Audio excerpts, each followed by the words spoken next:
Friends, cooling glass വെച്ച് ഷോയ്ക്ക് വന്നതൊന്നും അല്ല. രണ്ട് കണ്ണും മോഹൻലാലും ശ്രീനിവാസനും പറഞ്ഞ പോലെ ചീഞ്ഞളിഞ്ഞിരിക്കുകയാണ്. രണ്ട് കണ്ണും ചുമന്നിരിക്കുകയാണ്. കാരണം ഇപ്പോഴത്തെ ഒരു പ്രത്യേകതരം പനിയാണ്, അതെനിക്ക് പിടിച്ചിട്ടുണ്ട്. ഇവിടെ രണ്ട് ചേട്ടന്മാർ കൊണ്ടുവന്ന് എനിക്ക് തന്നതാണ്. ആ പനി ഭയങ്കരമായിട്ട് രണ്ട് കണ്ണും വീർത്തിരിക്കുകയാണ്. ഇപ്പോൾ ഡോക്ടറെ അടുത്ത് പോയി മരുന്ന് മേടിച്ചിട്ട് വന്നോളൂ എന്നോർത്ത് നിങ്ങളുടെ കാര്യങ്ങൾ ചെയ്യേണ്ടതുകൊണ്ട് ഞാൻ ഈ പനിയാണെങ്കിലും മേലേലും കൂളിംഗ് ഗ്ലാസ്സൊക്കെ വെച്ച് ഇറങ്ങിയിരിക്കുകയാണ്. അപ്പോൾ ഇതൊരു IV300, ഇന്നലെ ഒരു IV300 നമ്മൾ അയച്ചിരുന്നു.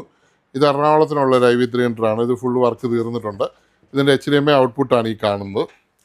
അപ്പോൾ ഇത് ബ്ലൂടൂത്ത് ഒന്ന് പ്ലേ ചെയ്യുക, നമുക്കതിൻ്റെ ഓഡിയോയും കൂടെ നോക്കാം.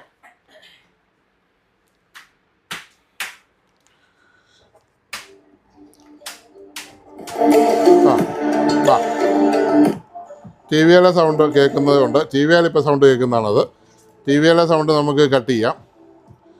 ടി വിയിലെ സൗണ്ട് നമുക്ക് കട്ട് ചെയ്ത് കഴിയുമ്പോൾ ടി വിയിലെ വോളിയം അത് ചാനലായിപ്പോയി അല്ലേ, കണ്ണും കാണത്തില്ലല്ലോ, ഇപ്പോൾ പൊട്ടനായിപ്പോയില്ലേ. ടി വിയുടെ വോളിയം മ്യൂട്ട് ചെയ്ത് ഔട്ട്പുട്ട് നോക്കുകയാണ്. ഒരു ചാനല്, ഒരു ചാനല്, രണ്ട് ചാനല്, സബ് വൂഫർ, പിന്നെ സെൻട്രൽ സ്പീക്കർ,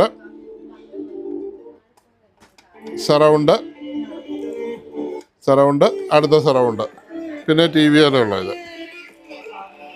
ഇതിൻ്റെ ഫ്രണ്ടിലത്തെ ടച്ചിന് കംപ്ലൈൻ്റ് ഉണ്ട്. ടച്ച് വോളിയം ഇതും വർക്കാവത്തില്ല. പക്ഷേ റിമോട്ടയിൽ ഇതെല്ലാം വർക്കാവും. റിമോട്ടയിൽ ഇതെല്ലാം കൂടുകയും കുറയുകയും ചെയ്യും കേട്ടോ. റിമോട്ടയിൽ ഓക്കെയാണ്. അപ്പോൾ കസ്റ്റമർക്ക് റിമോട്ട് ഉള്ളതുകൊണ്ട് റിമോട്ട് ഉപയോഗിച്ചോളാം എന്ന് പറഞ്ഞു. അപ്പോൾ ഇതിൻ്റെ ഔട്ട്പുട്ടാണ് ആ കാണുന്നത്.